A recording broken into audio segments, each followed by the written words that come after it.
Parce que mon rêve, en fait, c'est de devenir préparateur mental pour sportif parce que je suis passionné de sport et pour joueur de poker professionnel parce qu'en fait j'ai été joueur de poker moi-même professionnel pendant 10 ans. J'ai arrêté il y a 1 an et j'ai envie d'accompagner voilà, sportifs et joueurs de poker. Les critères au départ, c'est qu'il y a d'autres formations mais qui étaient en présentiel par exemple, que avec mon travail c'est pas possible. Donc voilà, il y avait ça. Et ensuite, quand j'ai découvert en fait sur internet Raphaël, que j'ai vu un peu les petites vidéos qu'il faisait ou j'ai regardé son site, ça m'a beaucoup plu, sa personnalité m'a beaucoup plu.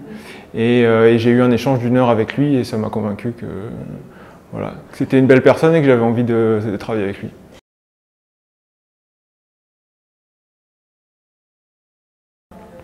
Alors, donc j'ai commencé la formation en juillet. Pendant l'été, j'ai un peu mis de côté. Là, en septembre, j'ai beaucoup travaillé justement en prévision du séminaire qu'on fait là.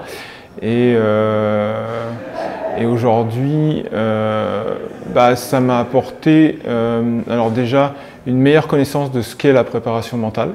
Voilà, de pouvoir le présenter aussi, expliquer ce que c'est, parce que je pense que c'est important la pédagogie. Et ensuite sur tous les outils, où j'ai encore pas mal travaillé dessus, mais il y a beaucoup d'outils et je trouve ça super parce que ça donne en fait beaucoup de possibilités de travailler pour voilà, d'utiliser tous ces outils-là. Voilà.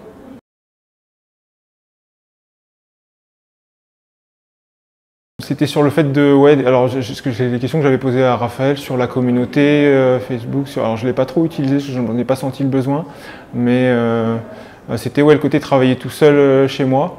Mais finalement, j'ai pas eu de soucis à ce niveau-là parce qu'en fait c'est quelque chose qui me passionne. Donc forcément, quand je me suis lancé vraiment dedans au début septembre, j'ai pas eu de soucis. Donc voilà.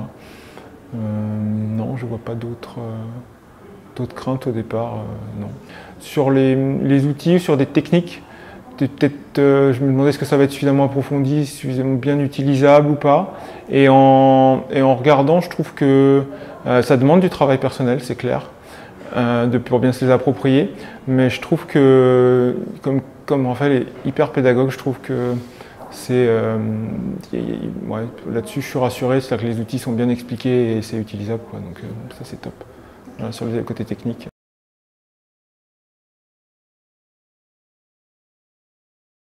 Alors oui, clairement, je lui recommande Mental de Pro.